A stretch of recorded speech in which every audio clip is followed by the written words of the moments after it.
Hey everyone, it's Ryder from Skip. I hope you're doing well. It's Saturday, April 17th.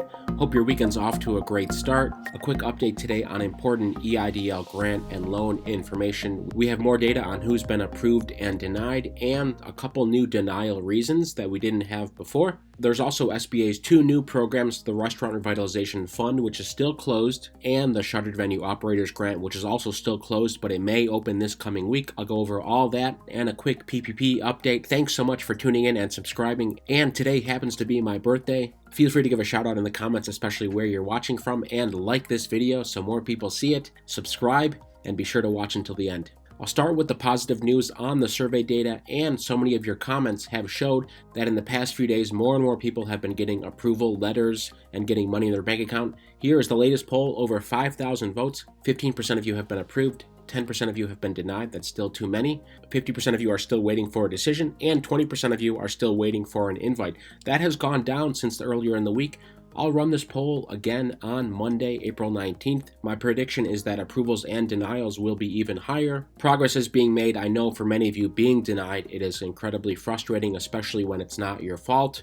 It's a fault with the system and you're kind of caught up in the bureaucracy. 2 days ago, I put up this post about here's why people are getting rejected for the targeted EIDL grants. It's right on our app, but of course, there's not eligible denials. For example, if they can't find your tax return with the IRS, or you can't prove that your revenue has been down 30%, unverifiable information, and we have two new reasons. Let me pull up right now. If you want to take a look at these in detail, go check out these on our app, Hello Skip in the App Store. Another reason is if you're on a do not pay list, you may even not know you're on a list. But if you're on a federal government watch list, let's say, you may be rejected for the targeted EIDL grant. And two new types of letters we've seen in the past couple days. Thanks as always for all of you sending in letters about why you've been rejected. It helps so much. It helps other people as well. And we are doing some back and forth with the SBA to understand what, if any, recourse they may put in place in the future. They have said now you cannot apply for reconsideration. You can email them, targetedadvance@sba.gov.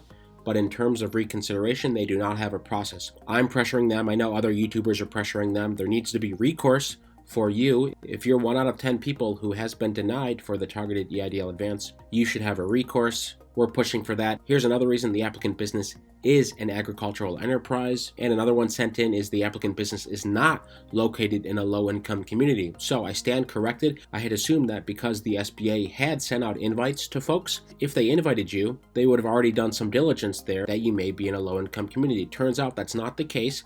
Many of you are commenting about that as well, that you've been approved and you didn't think you were in a low-income community.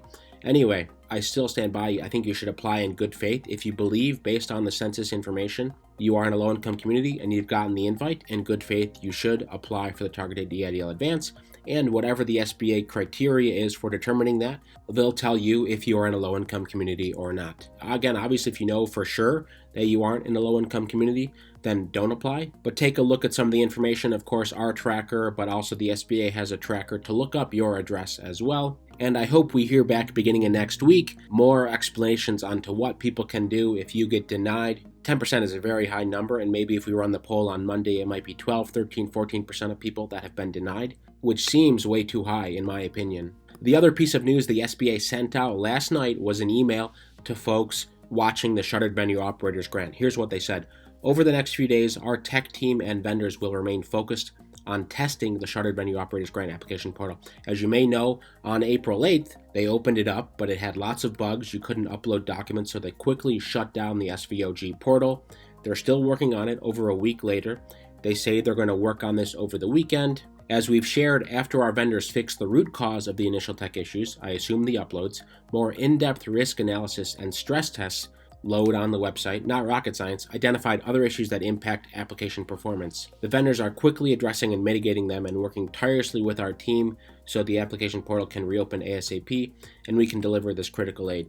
We're talking about a website here. This shouldn't be too much operational complexity. This isn't like distributing 300 million vaccine doses across the country to everyone. This is just a website collecting information so the SBA can quickly make decisions. But Hopefully they fix it very soon, because I know many of you who are eligible for this are waiting. You've been waiting patiently now for almost 4 months. Meanwhile, the SBA has put up this landing page. It's at restaurants.sba.gov. It's basically a splash page. Welcome to the Restaurant Revitalization Fund application. There's nothing you can do yet. I'll just give a quick recap. This program will provide restaurants with funding equal to their pandemic-related revenue loss, up to $10 million per business and no more than $5 million per physical location. Recipients are not required to repay the funding as long as funds are used for eligible uses no later than March 11, 2023. So another program similar to the Shuttered Venue Operators Grant, similar to the PPP. For this program and the Shuttered Venue Operators Grant, you have to deduct what you've earned from the PPP. Speaking of the PPP, I reported last week that over 80% of this round's funding has been allocated. So if you still want to apply, if you're an independent contractor filed with the Schedule C or a small business, don't forget to apply. Blue Vine and Funding Circle are our two partners. The link's right at the top of the description for both of those, or you can go to pppbonus.com. That goes to Funding Circle, pppbonus.com. The application takes around 5 minutes. Probably most of you watching this have already gone through this. I just want to reiterate, if you've gotten PPP loans, feel free to share with a friend. Believe it or not, there are still people out there that do not know about the PPP programs, and basically that these are grants if you use them properly. In COVID news, the global death toll surpasses 3 million. You can see the latest trend in the US here, that we are over last summer's peak. Currently, the rolling average is around 80,000 cases per day. That's an 8% increase over the past 14 days. We'd love to see that go down, as more states are reopening, as we're getting close to half of the country at least having one dose of the vaccine. Things are looking positive. Would love to see that number continue to go down so businesses can continue to reopen safely and customers can come back in full force. I hope you have a great weekend. Thanks so much for tuning in. And of course, any birthday shout outs you want to give, really appreciate it. Like this video, subscribe, share with a friend. Most importantly, stay well, stay healthy, and I'll see you tomorrow.